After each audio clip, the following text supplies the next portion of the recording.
monde, j'espère que vous allez bien. Ravie de vous retrouver dans une nouvelle vidéo. Aujourd'hui, nous allons parler de mes produits terminés du mois de janvier. Je m'excuse par avance, je pense qu'il va y avoir beaucoup de petits moments où l'image va être floue parce que la lumière est vraiment inexistante. Il fait tout gris, il pleut.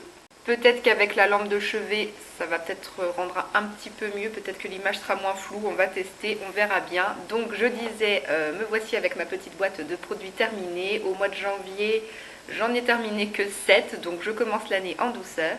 Et du coup, la vidéo ne devrait pas durer trop longtemps. Alors on démarre comme d'habitude avec tout ce qui concerne le corps. J'ai tout d'abord fini un gel douche solide de la marque Mélusine Paris que j'avais reçu dans une Beautiful Box. Ça se présentait tout simplement sous forme d'un savon carré blanc et moi du coup je le passais directement sur ma peau humidifiée.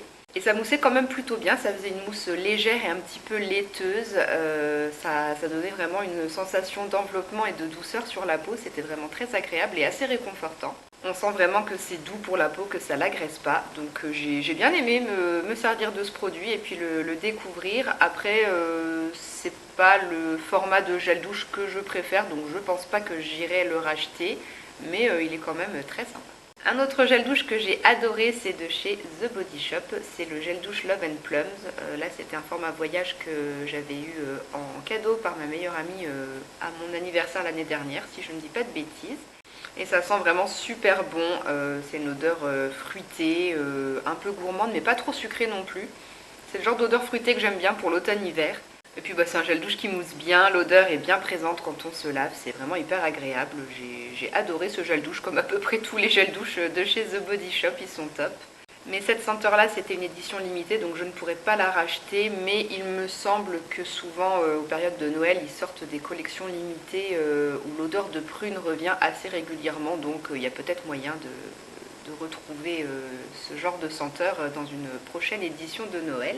Ensuite, j'ai terminé de la marque Nakomi le Foot Scrub. J'avais acheté ça sur Beauté Privée. Donc c'est un exfoliant pour les pieds, le Refreshing Green Tea. Le packaging sous forme de gros pot, c'est bien. Je trouve que c'est pratique pour un exfoliant pour les pieds. Et puis il y a même un couvercle plastique en plus comme ça. Donc le produit se conserve bien.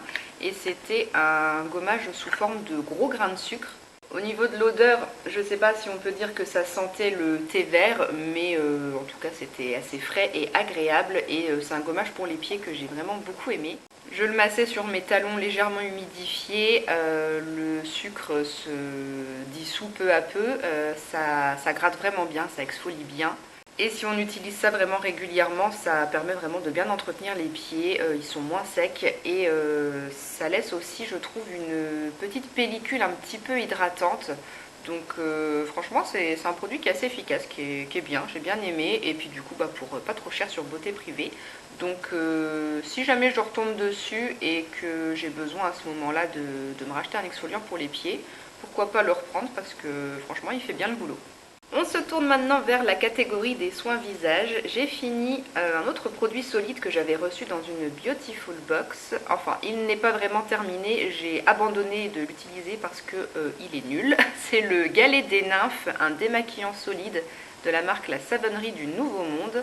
Et donc je ne l'ai pas terminé.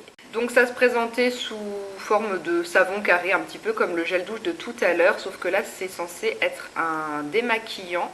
Ils disent d'humidifier le galet pour libérer le lait, appliquer la matière sur le visage pour démaquiller, utiliser un coton lavable si besoin et rincer à l'eau claire. Une synergie de 2 beurres et 2 huiles qui se transforme en un soin lacté au contact de l'eau. Le démaquillage sera toujours un plaisir. Absolument pas. Ce produit, ça a été une catastrophe. J'ai lutté pendant plusieurs semaines. Je l'avais commencé en novembre, je crois. J'ai vraiment tenté de m'en servir, mais franchement j'ai pas du tout apprécié, c'est inutile et inefficace. Pour l'utilisation, donc je passais le galet sous l'eau humidifiée, j'ai essayé eau froide, eau chaude, j'humidifiais bien mon visage aussi au préalable et je passais directement le démaquillant après sur mon visage pour essayer de libérer ce fameux lait. Sauf que ça prend des plombes, il faut masser pendant de longues secondes pour qu'il y ait un minimum de matière, de quelque chose qui se dépose sur le visage et qu'on peut ensuite masser pour essayer de décoller le maquillage. Donc c'est assez relou et pas très hygiénique je trouve de devoir passer le galet de démaquillant sur son visage maquillé, c'est assez dégoûtant. Et une fois que j'avais obtenu un semblant de lait sur mon visage, je massais avec mes doigts et en fait c'est comme si le produit ne voulait pas se mélanger au maquillage. J'avais pas l'impression de dissoudre quoi que ce soit sur ma peau. Mes doigts accrochaient sur ma peau, ça glissait pas. Et je n'avais absolument pas la sensation de démaquiller quoi que ce soit sur mon visage. Donc franchement ce produit inutile, il ne sert à rien. Il n'est pas du tout plaisant à utiliser et ça marche pas je trouve. Donc voilà, j'ai abandonné quand il s'est cassé en 3 morceaux parce que ça me saoulait grave. J'ai pas pensé à aller voir combien ça coûte ce truc, faudra que je regarde et que je vous affiche le prix. Mais je serais pas étonnée si ça coûte plus de 10 euros, ouais, au-dessus de 10 euros. Et franchement, ça ne les vaut pas du tout, je vous conseille pas du tout d'acheter ce truc. Un autre produit qui vient d'une Beautiful Box, c'est un masque visage de la marque Aini Skincare, le masque lente gourmandise, un masque hydratant pour le visage donc. Alors il portait assez bien son nom, ce masque lente gourmandise. Vous voyez un petit peu la couleur que ça avait. Ça avait une couleur un petit peu de chocolat cacao et l'odeur de cacao qui va avec. C'était assez plaisant à utiliser. C'est un masque hydratant qui est vraiment très doux. Plutôt appréciable à utiliser en hiver, du coup ça apporte une bonne sensation de réconfort sur la peau. Mais hormis ça, pour moi rien de fou non plus, c'est un masque hydratant qui apporte une petite dose d'hydratation supplémentaire à la peau et une sensation de réconfort qui est sympa. Mais à l'âge que j'ai, bientôt 33 ans, je recherche d'autres bénéfices pour mes masques. Il n'y a pas eu d'effet sur l'éclat, sur le grain de peau, les pores plus resserrés ou quoi.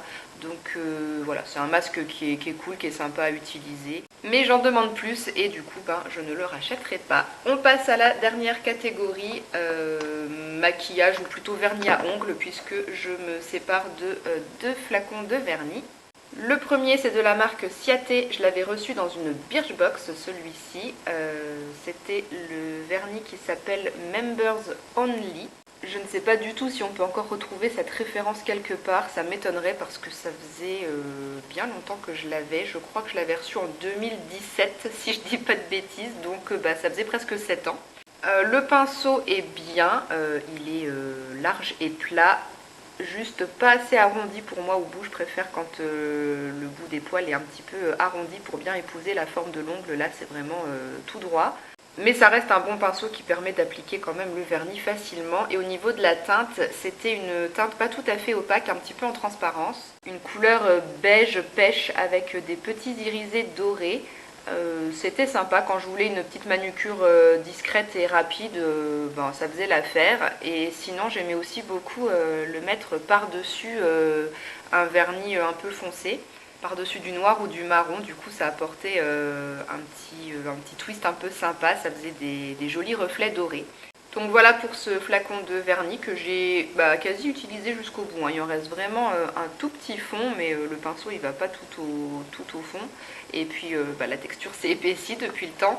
Et un autre vernis dont la texture s'est épaissie, alors celui-là c'est une antiquité. Ça faisait 11 ans que je l'avais, c'est un vernis de la marque Essie et la mise au point ne se fait pas. Ça y est, on y arrive. Donc c'est un vernis Essie, c'est le Miss Fancy Pants. Si je ne dis pas de bêtises, c'était un vernis de l'édition limitée de l'automne 2012.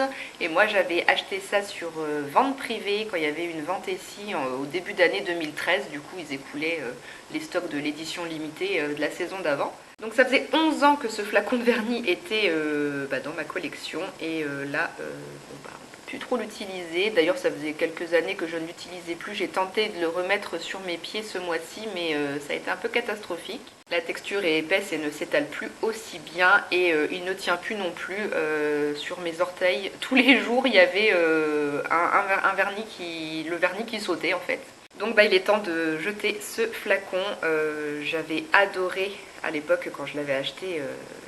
Je le mettais tout le temps sur mes mains. Ça m'est déjà arrivé de le porter, de l'enlever et de le remettre parce que j'adorais cette couleur taupe. C'était un parfait gris taupe vraiment magnifique. Et puis bah, la qualité des vernis ici, elle est plus approuvée. Moi, c'est ma marque préférée de vernis. C'est la marque qui est la plus représentée dans ma collection de vernis. J'ai le plus de flacons de cette marque. Le pinceau en forme langue de chat est vraiment parfait pour appliquer le vernis. Il est top, c'est mes pinceaux préférés. Les couleurs sont toutes magnifiques. Il y a toujours un fini un peu crémeux qui est vraiment super. Avec un top coat, un bon top coat, ça tient vraiment super bien. Moi j'adore les vernis Essie, mais bon voilà, il est temps que je jette celui-ci et du coup bah, ça sera tout pour cette vidéo de produits terminés du mois de janvier. J'espère qu'elle vous a plu. N'hésitez pas à venir partager dans les commentaires votre avis sur un des produits que j'ai montré aujourd'hui si jamais vous les avez aussi vous testés de votre côté. Encore désolée pour cette lumière absolument pourrie, j'ai hâte que le printemps et l'été arrivent, il faut que le soleil revienne, là je n'en peux plus. Je vous souhaite une bonne journée ou une bonne soirée selon le moment où vous visionnerez cette vidéo et je vous dis à très bientôt dans une prochaine vidéo. Ciao!